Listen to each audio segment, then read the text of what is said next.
fiquei na dúvida. A gente vai estudar o livro de Romanos ou vai estudar o livro de Eclesiastes? O livro de Romanos é teologia, negócio massivo, negócio bem, como é que eu posso dizer? Para fazer a gente pensar. O livro de Eclesiastes falaria sobre a vida. Qual é o sentido da vida, segundo a Bíblia, segundo Salomão, que nós entendemos que foi o autor do livro de Eclesiastes.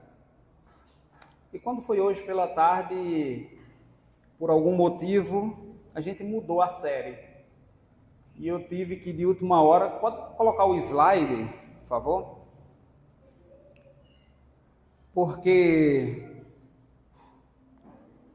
eu vou deixar Eclesiastes para outra oportunidade. Eu queria fazer Eclesiastes com vocês, muito importante. Mas fui impressionado a falar sobre o livro de Jonas. E o livro de Jonas é um pouco desafiador. O livro de Jonas é importante para o conhecimento dos assuntos que são abordados ali, mas é desafiador. E nós vamos estudar o livro de Jonas. O título da série é O Peixe e o Verme. E você já deve estar fazendo aí a conexão. Baixa mais um pouco. A conexão do peixe e o verme. E nós vamos lá mesmo no início, lá no canto superior. Não, lá, clica, apresentação de slides, canto superior esquerdo do começo, lá e do outro, isso. Pronto. E o livro é desafiador. E eu queria convidá-los a ler esse livro durante a semana, porque tem muita coisa. O livro é pequeno, 4 capítulos. Provavelmente são 4 ou 5 episódios. Mas tem muita coisa aqui, que você já leu esse livro e você nunca prestou atenção, mas que serve de lição para cada um de nós. Tá bom? Então já abre sua Bíblia no livro de Jonas. Fica ali depois de Daniel, naquele meio ali. Livro de Jonas. Nós vamos fazer, queridos, um estudo, como sempre eu faço, expositivo do texto. Então vocês vão perceber que é quase verso a verso a gente vai estar lendo aqui e olhando esse livro. Porque é importante o estudo da Bíblia de forma expositiva. Nós temos uma deficiência no mundo cristão que é de Bíblia. Temos muitas Bíblias à disposição, mas nós não estudamos o texto. Algumas vezes apenas lemos o texto bíblico e não estudamos. E quando a gente lê o texto, as janelas do conhecimento do céu se abre para nós. Vamos lá?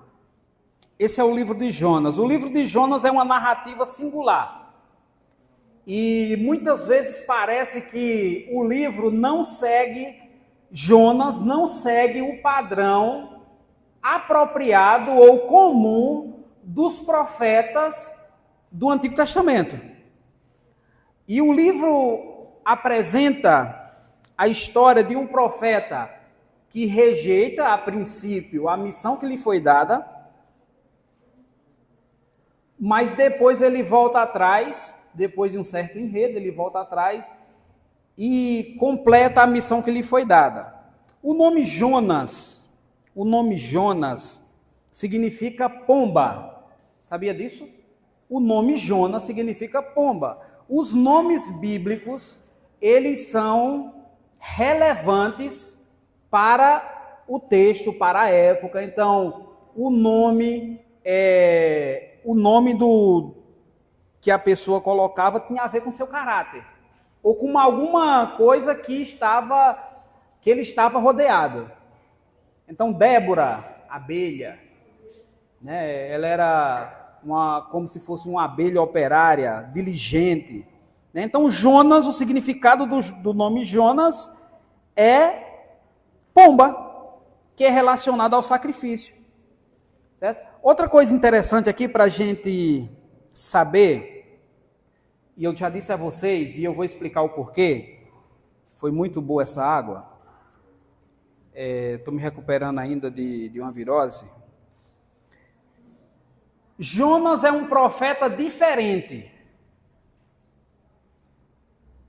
Dentro do Antigo Testamento, apenas 2 profetas, dentro do meu conhecimento, que são iguais no que eu vou dizer agora, é Jonas e Elias, porque são profetas enviados para uma nação não israelita. Então a função do profeta de Deus era pregar para o povo de Deus.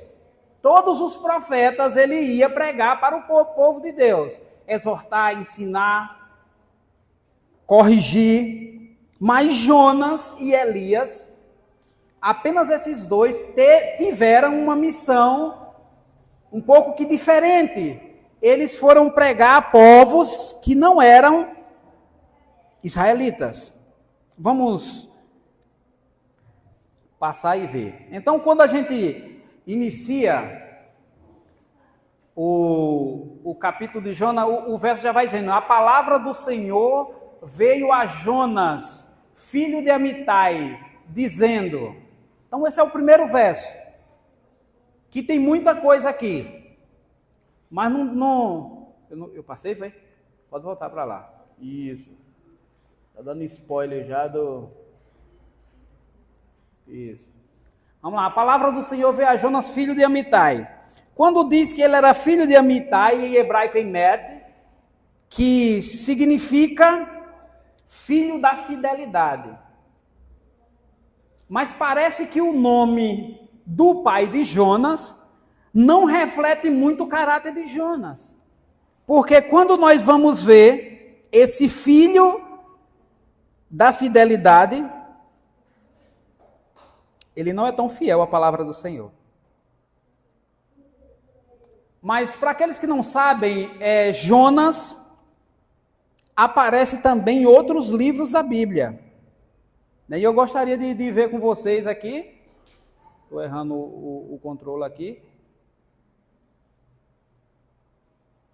que é justamente, ficou fora aqui, mas vocês abram a Bíblia, 2 Reis, deixa marcado em Jonas, que a gente vai voltar para ele, 2 Reis, capítulo 14, versículo 23 a 25, para a gente entender o contexto de Jonas, tá bom? Para a gente entender o contexto do livro. Então, 2 Reis, segundo livro de Reis, capítulo 14, versículo 23 a 25.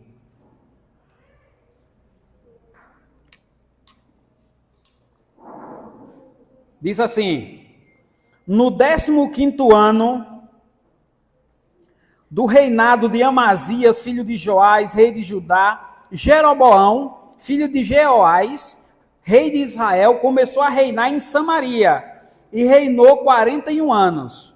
Jeroboão fez o que era mal diante aos olhos do Senhor. Jamais se afastou dos pecados de Jeroboão, filho de Nebate, que esse levou Israel a cometer. Restabeleceu os limites de Israel desde a entrada de Ramate até o mar de Arabá, segundo a palavra do Senhor de Israel, anunciada por meio de seu servo Jonas, filho de Amitai, o profeta que era de Gat-Hefer.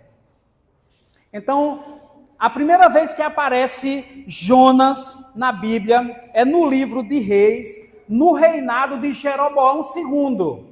Eu acho que vocês viram no texto aí que Jeroboão era filho, Jeroboão fez o que era mal igual o seu pai Jeroboão. Então é Jeroboão II. Então no reinado, Jonas aparece profetizando no reinado desse rei de Israel aqui, que era mal, Jeroboão II. E a Bíblia diz que ele fez o que era mal perante o Senhor. Só que interessante é que essa profecia aqui, as profecias de Jonas para Israel, eram profecias de vitória. Vitória militar e avanço territorial. Então veja, Israel está imerso na idolatria, na desobediência a Deus, e tem um profeta chamado Jonas, filho de Amitai, que está profetizando coisas boas. Avanço territorial e vitória militar. Para aqueles que, e eu vou contextualizar aqui, essa questão aqui, dos reinos de Israel. Depois de Salomão, Roboão, o reino de Israel foi dividido em duas partes. Ficou a parte norte, 10 tribos ficaram na parte norte e aquelas tribos ficou chamado das tribos de Israel. E ficou 2 tribos do lado sul, Judá e Benjamim, e a capital ali ficou Judá. Todas as tribos do norte, as 10 tribos do norte, se desviaram do Senhor. E todos os reis que entraram faziam o que era mal perante o Senhor. Inclusive esse aqui, Jeroboão, pai, e Jeroboão, filho. Jeroboão primeiro e Jeroboão segundo. No livro de Deuteronômio, antes do povo entrar na terra e reinar,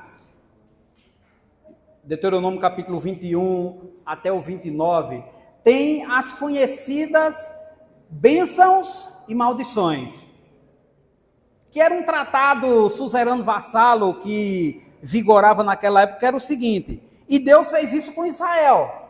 Deus disse, se quando vocês entrarem na terra, se vocês me obedecerem, se vocês guardarem os meus estatutos, eu vou dar vitória a vocês. Eu serei com vocês, vocês vão ganhar sempre. Mas se vocês desobedecerem, se vocês seguirem adiante de outro Deus, e ele estipulava várias maldições. E a última maldição, consequência de toda essa desobediência, era o cativeiro. O cativeiro. E Israel foi a pelo menos 2 cativeiros grandes, né? Então, não sei se vocês perceberam, mas Jeroboão II estava fazendo tudo de errado. Mas o profeta Jonas, que vivia na mesma época, profetizava coisas boas. Deus ainda estava abençoando aquele reinado. Aquele reinado. A misericórdia de Deus estava ainda naquele lugar. E o livro de Jonas é sobre a misericórdia de Deus. Vamos para o próximo verso. Pode deixar. Jonas, versículo 2 agora do capítulo 1. A gente vai ler todo o capítulo 1 hoje. Versículo 2 diz assim: Deus olha para Jonas. Veio a palavra do Senhor a Jonas, filho de Amitai, dizendo: levante-se e vá à grande cidade de Nínive, pregue contra ela, porque a sua maldade subiu até a minha presença. Algumas coisas interessantes aqui nesse verso. Primeiro aqui tem 3 verbos aqui que a gente precisa prestar atenção. O verbo levantar, preste atenção nesses 3 verbos. O verbo levantar, em hebraico kum, o verbo vai, ler, e o verbo cará, que é o fale. Então, levante-se, vá e fale, ou pregue, ou clame, são sinônimos. Que é um chamado clássico dos profetas. Se lembra de Elias? Elias está ali, e Deus olha para Elias e disse: levante-se, vá e fale. Em relação ao rei, como era o nome do rei? Acabe. Acais é outro rei que teve outros problemas no reinado, né? Então, Elias e Jonas, eles formam esses únicos 2 profetas do Antigo Testamento que são enviados para nações não israelitas. Deus estava querendo salvar nações não israelitas e separa esses dois aqui em tempos diferentes. Nínive, vamos falar sobre Nínive. Nínive, a cidade de Nínive, é uma cidade que fica no território da Assíria. E se você sabe bem, a Assíria foi um dos principais inimigos do povo de Deus. Um dos principais inimigos, Egito, Assíria. E eu descobri esses dias, lendo o livro de Amós, que Deus transformou a Assíria e o Egito. Os dois principais inimigos de Israel. Deus disse, eu vou transformar vocês, eu vou salvar vocês. Depois, qualquer dia, a gente estuda sobre essa questão, mas Nínive ficava na Assíria, era uma cidade milenar. Nínive aparece a primeira vez lá no livro de Gênesis. Um dos descendentes de Cã, filho de Noé, funda essa cidade aqui, chamada Nínive. Então, Nínive existe há muito tempo. Aparece em Gênesis. Mas a Bíblia, esse versículo também diz uma coisa aqui, não sei se vocês prestaram atenção quando vocês leram. A maldade dessa cidade subiu até a presença de Deus. Você já viu esse termo em algum lugar da Bíblia? A maldade subiu. Já viu? Em que lugar você viu? Sodoma e Gomorra. A maldade subiu até Deus e Deus vai lá e destrói. Com os antediluvianos, a maldade sobe até Deus, Deus vai lá e destrói. Então, que você já percebe aqui no início do livro que a mensagem que Jonas tem que levar a essa cidade é uma mensagem de juízo. Deus está julgando aquela cidade.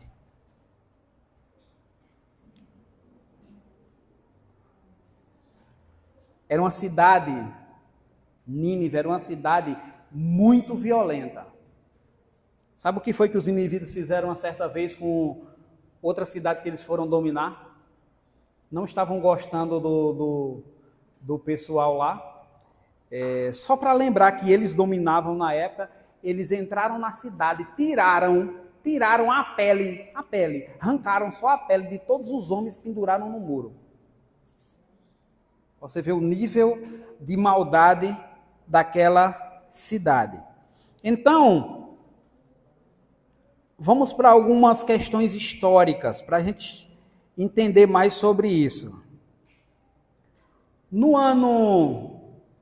Para a gente entender a relação de Israel com Nínive, que é importante isso, Nínive é da Assíria. Então, no ano 840 a.C., Israel começa a ter problema com Nínive. Nessa época reinava Jeú. Jeú reinava nessa época. E tiveram um problema e Jeú teve que pagar impostos para Nínive, para a Síria, para o reino da Assíria. Depois o problema piora no ano 740 e finalmente o rei Senaqueribe, que reinava na região da Assíria nessa época, no ano 722, ele destrói Israel. A Síria invade Israel e destrói Israel ao comando do rei Senaqueribe. E onde estava Jonas nesse lugar? Bem, Jeroboão II, como eu havia falado, ele reina entre 780 e 740 a.C., justamente nesse período, e é nesse momento, a parte histórica é meio chata, mas é importante. E é nesse momento que Deus chama Jonas para ser enviado para Nínive. Vocês estão prestando atenção à dificuldade que Jonas teria de aceitar? Por que Jonas não quis aceitar o chamado?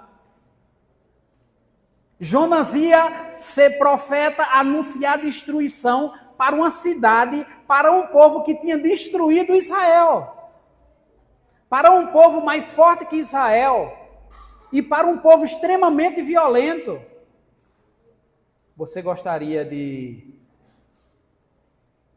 ir evangelizar lá na Cracolândia? Não, Cracolândia é fácil. Para a gente entrar na favela da Rocinha. Imagina. no Rio de Janeiro, uma daquelas favelas, ou em uma das 900 favelas que tem em São Paulo. Jonas teve medo, porque o que Deus estava pedindo para ele fazer era perigoso.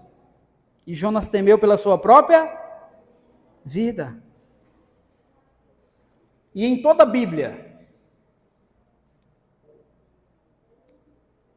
Jonas é um dos únicos profetas, talvez o único, que se recusa a ir para onde o Senhor pede. E aqui fica uma lição.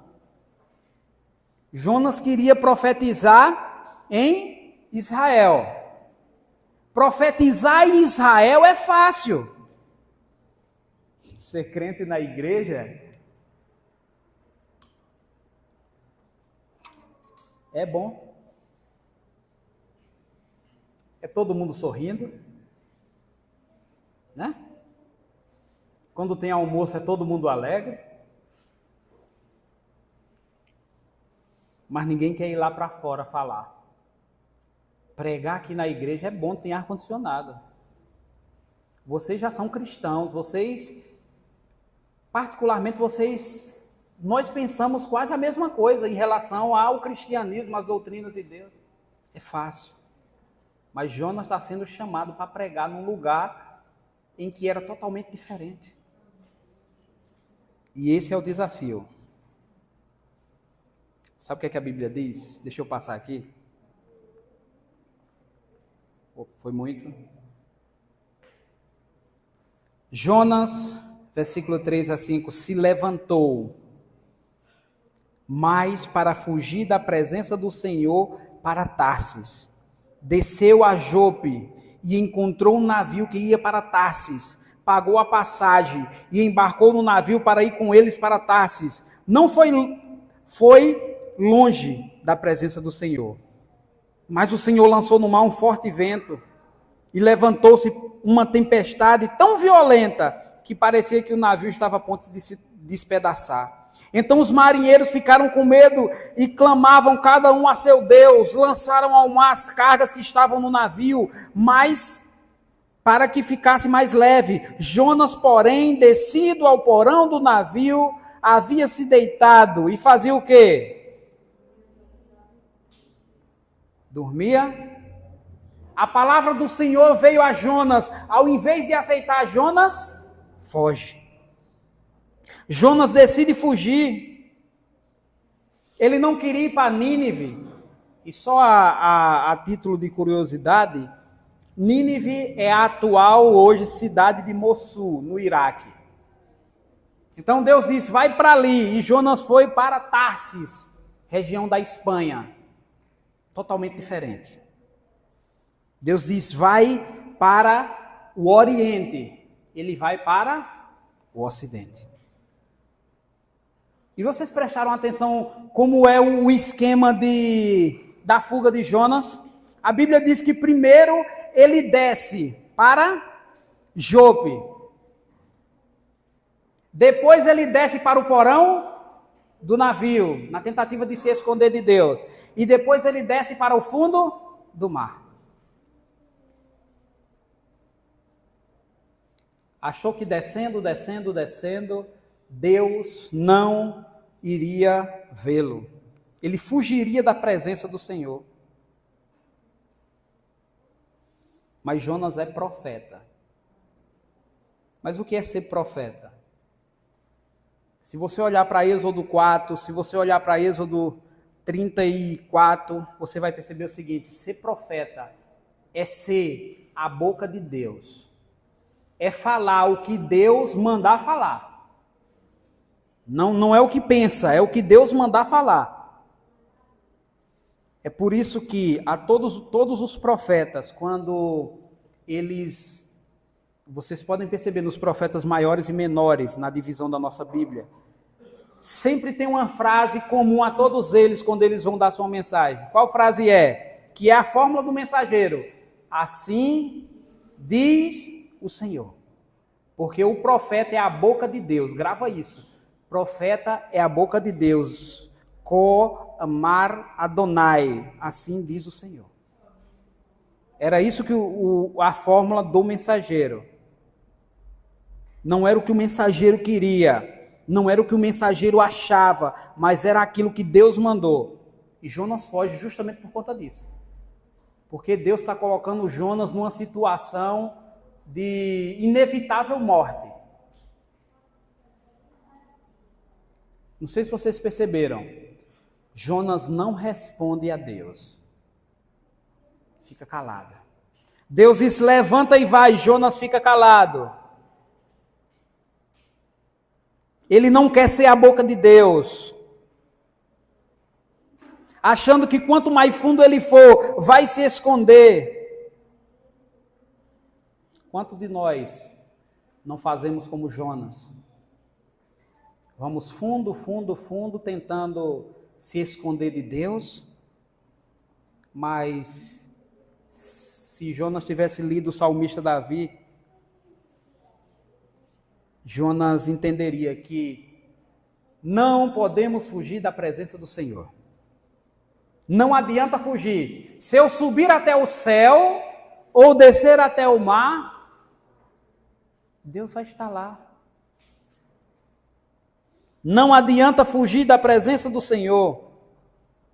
Paulo, ele contextualiza a mesma frase do salmista da presença do Senhor, dizendo, nada pode nos separar do amor de Deus.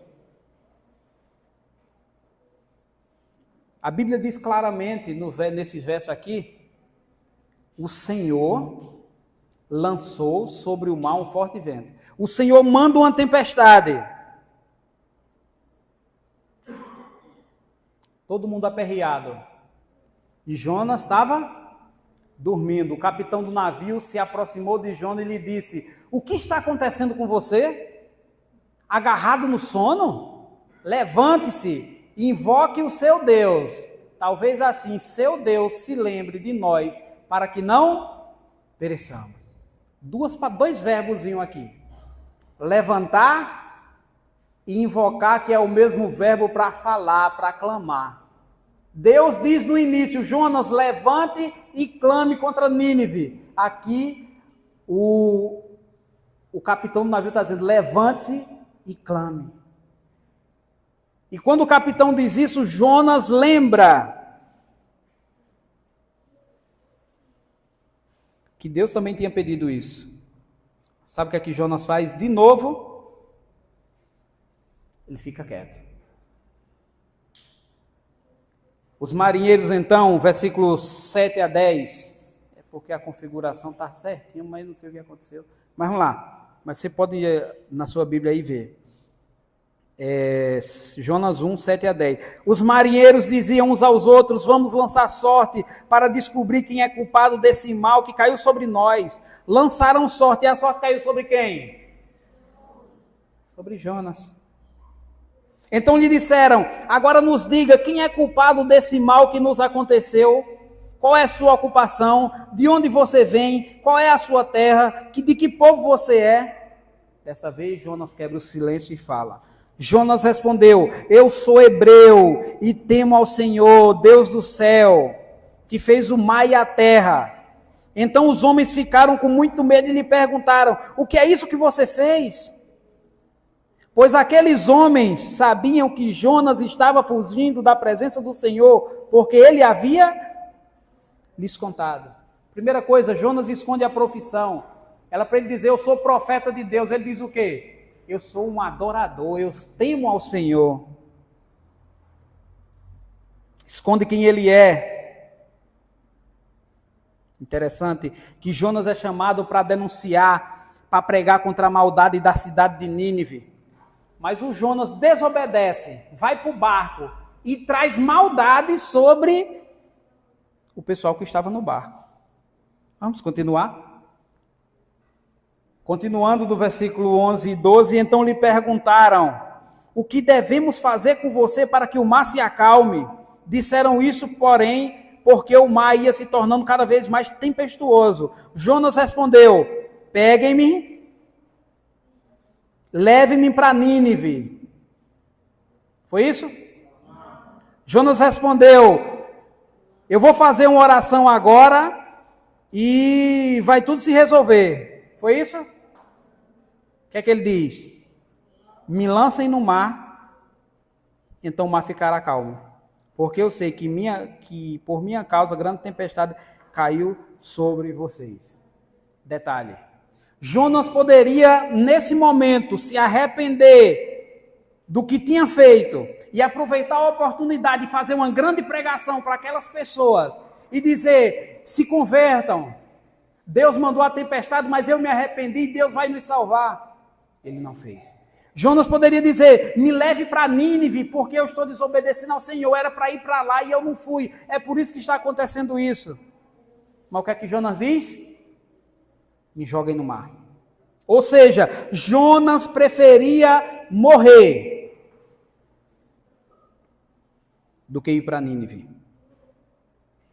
Jonas preferia morrer do que ir pregar a palavra de Deus. Sabe qual é o mais interessante? Veja o que é mais interessante. Próximo verso. Então, clamaram ao Senhor. Quem? O pessoal que estava no navio, que não era israelita, que não era das tribos que o Senhor chamara para ser representante seu. Então eles clamaram ao Senhor, eles, os incrédulos, os gentios, eles oraram ao Senhor e disseram: ah, Senhor, rogamos que não nos deixe perecer por causa da vida desse homem. Não faça cair sobre nós o sangue desse inocente, porque tu, Senhor, fizeste o que foi do teu agrado. Perceberam? Jonas disse: me mate. E ele disse: a gente não vai sujar nossas mãos, não. E continuaram jogando coisas no mar. Em seguida, os marinheiros pegaram Jonas e lançaram no mar. E o mar se acalmou. Então, esses homens temeram muito o Senhor. E ofereceram o quê? Sacrifícios a Deus. E fizeram? O pessoal se converte, presta atenção, o pessoal se converte depois de jogar Jonas ao mar. O pessoal oferece sacrifício a Deus, único. Eles eram politeístas, mas agora estão oferecendo sacrifício a um Deus único. Como é que isso pode acontecer?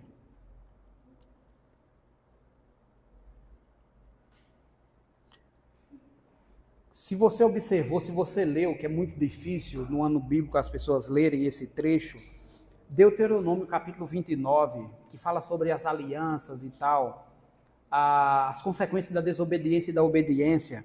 No capítulo 29, você vai perceber que Deus vai dizer mais ou menos assim para Israel: se vocês obedecerem, eu vou abençoar vocês. As nações vão olhar e vão dizer: Deus abençoa o Deus dessa nação abençoa essa nação. Mas também no capítulo 29 de Deuteronômio está dizendo lá: se vocês não me obedecerem, eu vou mandar vocês para o cativeiro, e as outras nações vão olhar para vocês e vão dizer: foi o Deus deles que fizeram isso. Então Deus está dizendo lá em Deuteronômio que se você for, eles vão conhecer sobre Deus, e se você não for, eles também vão conhecer sobre Deus.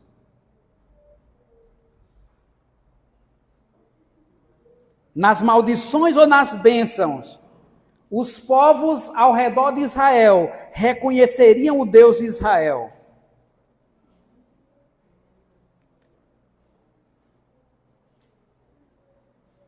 E aqui me traz uma grande lição, a vida de Jonas, que a gente precisa entender. A gente precisa sair dessa cultura cristã pregada por aí fora, que Deus só usa os certinhos, que Deus só usa quem está com a vida boa. Na Bíblia tem centenas de exemplos. Jonas é um desses exemplos. Ainda que você faça tudo errado, Mas se você continuar insistindo com Deus, Deus pode fazer milagres através de você. Para finalizar, o último texto do capítulo 1. E o Senhor ordenou que o grande peixe... Estão pensando que Deus está na ativa direto? É Deus que ordena a tempestade, é Deus que agora que ordena o grande peixe, que o grande peixe engolisse Jonas. E Jonas esteve 3 dias e 3 noites no ventre do peixe. Deus chama Jonas para ser boca dele, para falar. No início, versículo 1, Deus chama Jonas para ser boca dele, para ser profeta dele, para ser testemunha dele. Termina o capítulo Jonas aonde?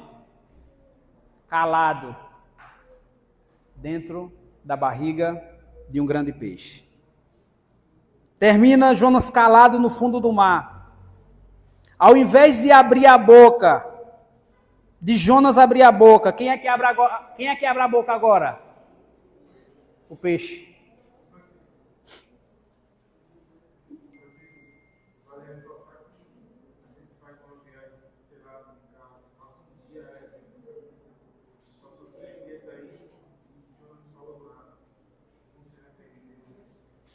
Caladinho. Deus chama para ser boca, ele fica... E o texto de Jonas serve para nós. Quantas vezes Deus nos chama para falar e a gente está caladinho? Quantas oportunidades Deus nos dá para testemunhar do amor dele e a gente calado? E agora vem um grande peixe e faz o quê? Engoliu Jonas. As palavras na Bíblia têm muita importância, tá certo? As palavras não foram colocadas ali à toa. Todas as vezes que aparece a palavra engolir, não é coisa boa. Não é coisa boa. Você lembra de que quando fala engolir? Tem uma revolta lá em Israel, Corá, Datã e Abirão se revolta contra a autoridade de Moisés. O que é que Deus faz? A terra se abre e...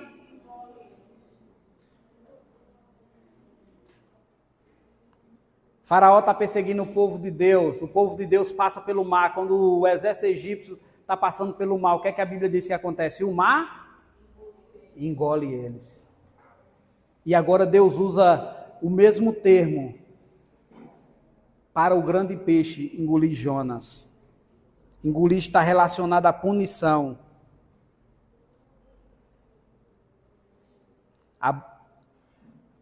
A boca de Deus, que deveria ser Jonas, não estava se comportando como boca de Deus. Então vem o peixe e engole. Queridos, existe um chamado profético para nós. O próprio livro do Apocalipse fala de 2 testemunhas. Jesus, antes de subir ao céu, diz assim: vão, preguem o evangelho, testemunhem, Atos 1:8, sejam minha testemunha em Jerusalém, em Samaria, toda a Judeia até os confins da terra. Somos chamados para falar do amor, da graça e dos juízos de Deus. Nós somos chamados para ser boca de Deus para uma nação ímpia, como nós estamos vivendo no Brasil, e as coisas vão piorar cada vez mais.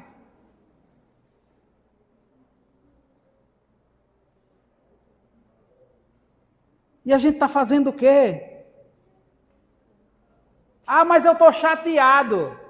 Vai falar de Deus?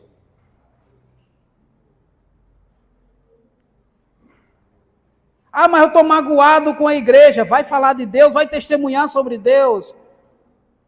Estão tentando me excluir da comunhão. Vai ser boca de Deus. Estão rotulando você. Não te aceitam na mesa. Vai falar de Deus. Tenho pecados para vencer. Vai ser testemunha de Deus e Ele vai tirando teus pecados.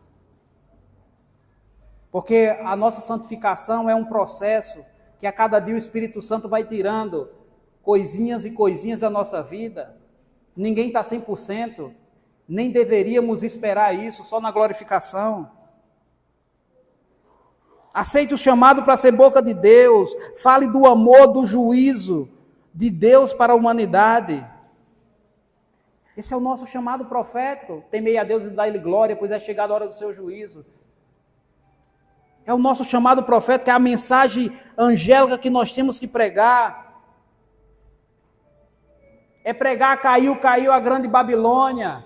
É pregar que que as pessoas precisam ser seladas com o selo de Deus. E o que é que a gente está fazendo? A gente está se reunindo toda quarta, sábado e domingo, mas no sábado. Para engordar espiritualmente.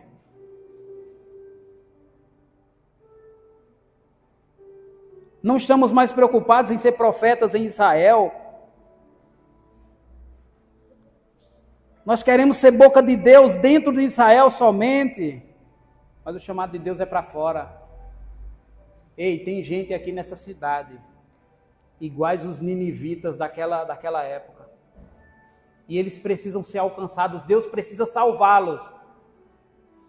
E a gente está com medinho de morrer, porque a gente está tão apegado a essa vida aqui que a gente está com medinho de morrer. Mas se a gente não for, Deus vai encontrar uma forma de salvá-los. E a gente vai perder a oportunidade de sermos boca de Deus e ser vasos de Deus. Lá fora tem uma Nínive precisando da mensagem. E você quer ir a lugares mais fáceis. Seja boca de Deus. Você tem que olhar para Deus e dizer, eu vou. Cansado, triste, com problemas, mas eu vou. O pessoal está me criticando porque, mas eu vou. Seja testemunha de Deus. Tem uma música que reflete um pouco disso que eu estou falando e que Edson vai cantar agora. Eu quero que você reflita. Quando a música estiver encerrando, a gente fica em pé, a gente ora e vai embora. Tá bom?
nós não somos muito diferentes do profeta Jonas. A gente inventa cada desculpa assim. A gente coloca cada empecilho para o teu chamado. Mas eu quero pedir ao Senhor, insista conosco, como o Senhor insiste com o profeta Jonas. Se for preciso ser lançado ao mar, seja. Mas nós não queremos fugir da tua presença. E essa música que foi cantada agora, não temos força muitas vezes, há algumas coisas que atrapalham, mas que nós digamos, como foi cantado, eu vou.